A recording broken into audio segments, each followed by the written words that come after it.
All right, today we're jumping into David Goggins' Can't Hurt Me. But I want you to know, this is so much more than just a memoir. It's literally a blueprint for rewiring your entire mindset, a masterclass in turning incredible pain into unbelievable power. It's about building a will that just cannot be broken. This one sentence, this is pretty much the core of everything David Goggins believes. What he's saying is that our minds have this built-in safety switch, like a governor on an engine. It screams stop long before our bodies have actually given everything they've got.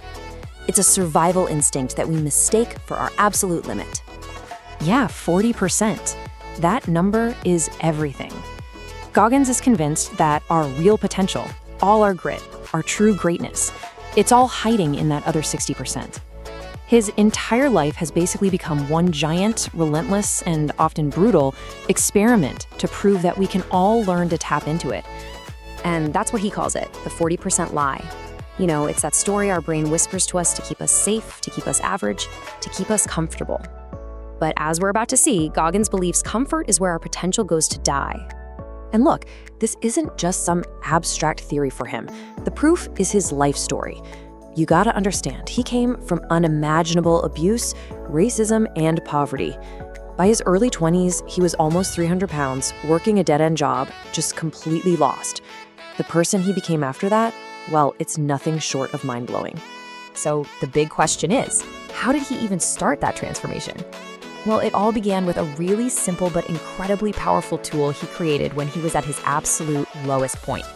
He called it the accountability mirror, and it was basically his first declaration of war against the man he saw looking back at him. I want you to really picture this for a second. It's the middle of the night, Goggins is in the kitchen of some filthy restaurant, spraying for cockroaches. And while he's doing this, he hears a program on the radio about the insane training that Navy SEALs go through. He's overweight, he's depressed, he's totally disgusted with himself. That right there, that was rock bottom. And that was the moment the switch flipped. And this moment, it really shows the battle we all fight inside our own heads, right? It's those easy, comforting lies we tell ourselves. You know, I'm just unlucky. It's not my fault. Or the classic, I'll start tomorrow. It's that versus the cold, hard, uncomfortable truth. Goggins just knew that to change his life, he had to stop lying to himself, period. So what did he do? Something so simple, but so powerful. He went home, stood in front of his bathroom mirror, and just confronted the man staring back at him. No more excuses. He decided to take radical, 100% ownership of his reality. The good, the bad, and especially the ugly. He literally used sticky notes and plastered his reality all over that mirror. He created a visual battlefield. He didn't sugarcoat it, writing down the brutal truths. But right next to those truths, he posted his goals. That negativity became the fuel for the positive. That mirror wasn't for shaving anymore. It became his daily command center for brutal honesty. Okay, so taking ownership, that was a huge first step. But to become the man he wanted to be, Goggins needed to forge an unbreakable mind. And he found the perfect furnace to do that in Navy SEAL training. It's a process he calls callousing the mind. And when I say the path was difficult, I mean it was borderline impossible. First, he had to lose over 100 pounds in less than 3 months just to even qualify. And then came the training itself, a multi-year odyssey of pain designed to break even the toughest people on the planet. You have to let this sink in. Because of injuries, he was forced to go through the legendary Hell Week. That's 5.5 days of non-stop suffering with almost no sleep. He had to do it 3 times in a single year. To this day, no one else has ever done that. So here's the core idea behind this. Goggins says your mind is just like your hands. If you lift weights, your hands get calluses to protect themselves from the friction. He believes you can do the exact same thing to your mind. By voluntarily looking for hard things to do, you're teaching your brain that its first reaction, that urge to quit, that feeling of pain, it's not going to kill you. You're building mental armor one painful moment at a time.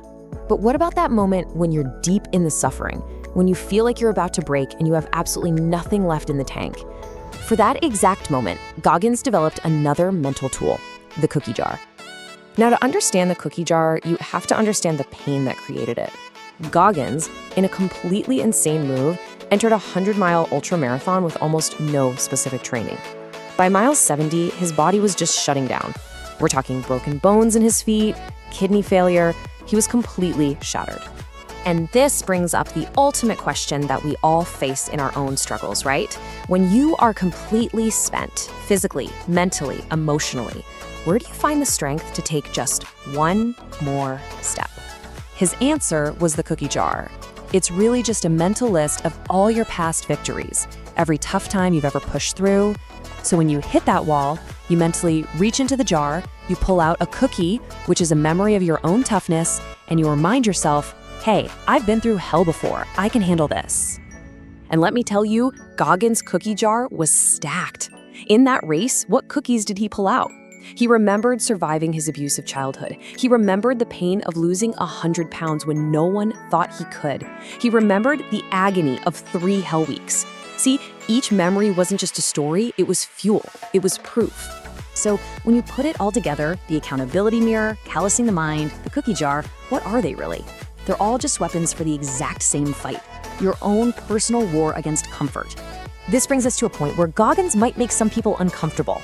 He thinks motivation is total garbage. Why? Because it's a feeling. It's fleeting. It's unreliable. You can't just wait around until you feel like doing something hard. Real change, he says, isn't built on feelings. It's forged in the fire of discipline. He sees comfort as the silent killer of our dreams. It makes us soft. It makes us weak. So, to unlock what you're really capable of, you have to actively seek out discomfort. You have to wage a daily war against the easy way out. And your most powerful weapon in that war is discipline. And that leaves us with the one big echoing question that his entire life forces us to ask ourselves.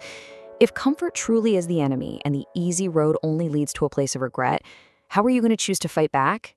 Today.